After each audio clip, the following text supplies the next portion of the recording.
Unit, and our essential question, read it out loud. What can food do? So I teach second grade bilingual, and I teach multiple subjects, and the unit that we are focusing on is called Mix It Up. It's part of the STEAM curriculum with the district. And in this lesson, we'll be looking at a bread in its normal state, straight out of the bag, after it's been frozen and thawed, as well as after it's been heated or toasted. What did your partner say, Alan? My partner is Karina, and she said that food can make you go.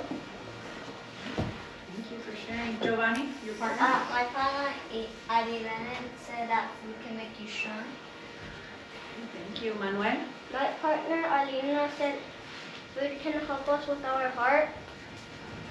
So oftentimes when we do partner talk, depending on the context, I will, when it's time to share out, rather than having the student share out what they said to their partner, I prefer to ask, tell me what your partner shared with you.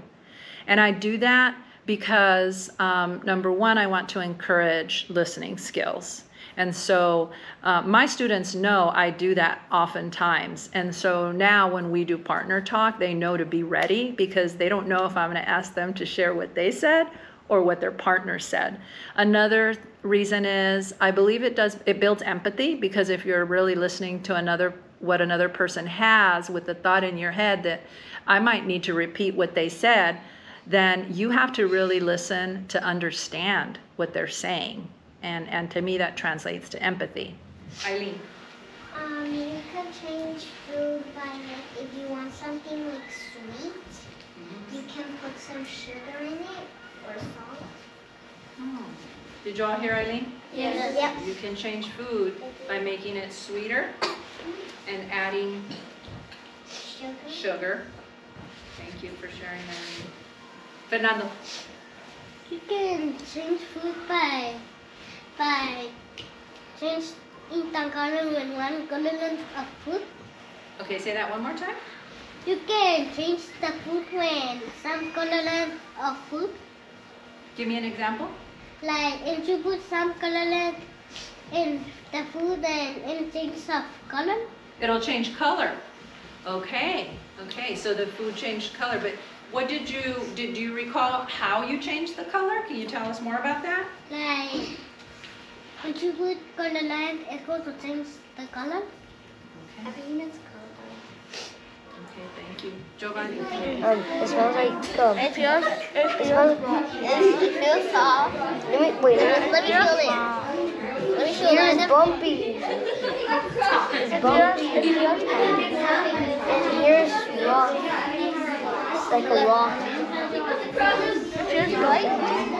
It's bumpy. It feels soft. We did the word sort because later on what the children were going to do is they were going to have to describe the properties of frozen bread after it's been frozen and then after it's been thawed. And then they would have to compare those to the properties of the normal bread. So we did this word sort because when they got into their small groups, they had to, as a group, select 5 property words from the normal bread that they would focus on once they were looking at the frozen and thawed bread and the heated or toasted bread. Okay, Greta? It's kind of rough. Greta says it was rough. Adilene? On the edges feels bumpy.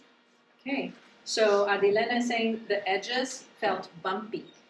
Thank you. Eileen? It feels light. It was light, felt light. Arlette? It was crusty. Crusty? I use open sorts for a couple of reasons. One is because it encourages critical thinking for the students to have to not only put words together, but then to have to explain why they're categorizing them that way. Word sort. Which words are going to go together? Eileen, come on up and move some words that you think go together. Go ahead and grab the cards and move them around however you want. You forgot to add bars. Which one? Soft? I think you forgot to add like dots. No, I had dots. Okay.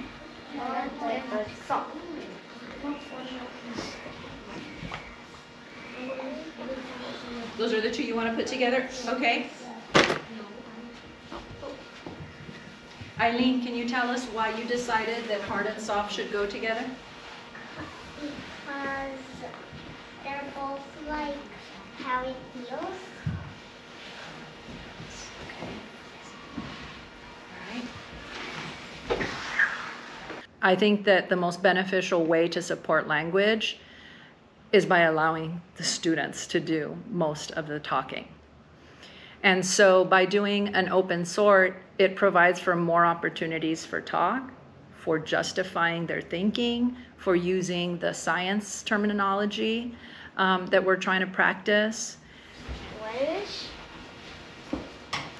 Squish. Oh. Okay, so Julian, tell us what you just did. I removed peach and crunchy because crunchy is a texture. And I forgot to put cold because I think cold is a texture. And crunchy is a color, and peach is a color, like brown, like those colors. And this is and crunchy is a texture. And down I did, and I think I understand why crunchy did that because they have the same H, and that's why I think I understand why he did that. So I typically support students to agree or disagree with each other. Actually, I feel like I do it by just staying quiet, just allow them to do the talking. And, obviously sometimes I may need to step in and help, revoice or rephrase something that they're saying.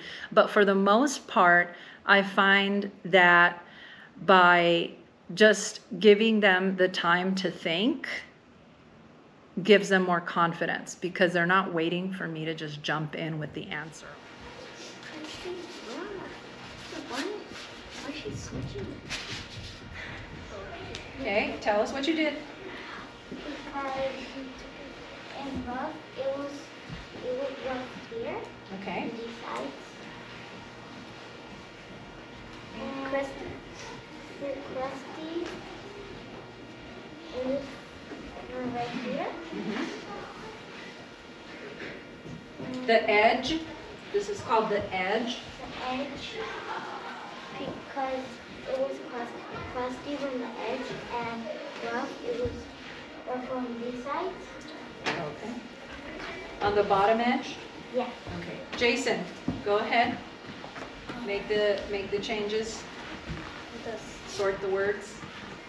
Okay. What's that? Squishy. I put squishy, because I put it because it's a texture. Okay. Are there any others you feel you need to change? Adilene, go ahead. Thank you, Jason.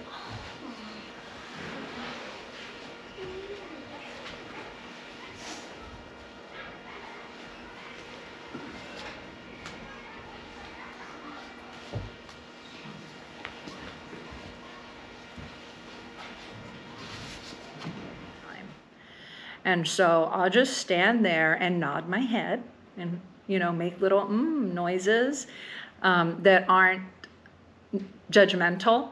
They can't really tell whether I agree with them or not. It's just I try to keep a real neutral stance that rather than giving them the impression that I'm judging what they're saying or evaluating what they're saying, that they understand that what I'm really trying to say is say more about that. Right? By just kind of nodding my head and staying silent. Eventually that awkward silence, they will fill in that awkward silence. The heavier the weight, shape, texture, color, and smell. I think Alan's correct because they're all like, you know. And you can see properties right here, and we've been practicing what are properties. And we noticed a bunch of properties, and we got this, and I think I understand why Alan said these are properties, because properties are like texture, smell, shape, color, and weight. And I think I understand what Alan's trying to, and I think I understand what Alan's knowing about, because. So do you agree with Alan then? Yeah? This is a freezer. So I changed our bread by putting it in the freezer, okay? So what's gonna happen right now is each of you are gonna get back in your group, and we're going to give you a frozen piece of bread, and now you're going to discuss the properties and describe the frozen piece of bread. Understand? Yeah, I described something that this is like so hard to describe. Like I wondered that it almost looks like that one, but it looks different. This one is almost like this one is little to the top. And the size is actually not cold. It's like warm. And the sides are warm. Group needs to decide. You can choose any of the 5 properties before we froze the bread, right? We described the bread when it came out of the bag. We have done nothing to it. I bought it, put it on a plate.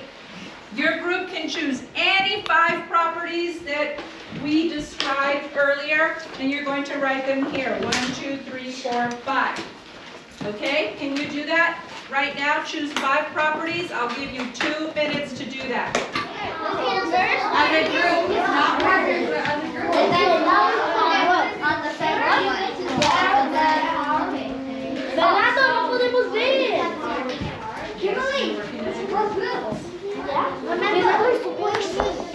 Guys, we're groups. We're supposed to work together.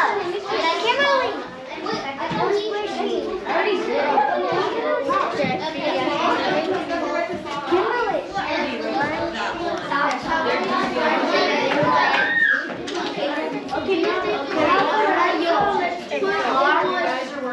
Brown.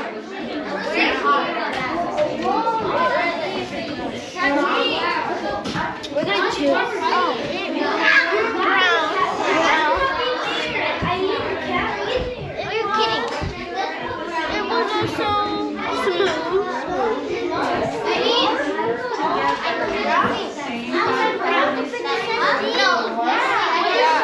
You guys are doing the same thing.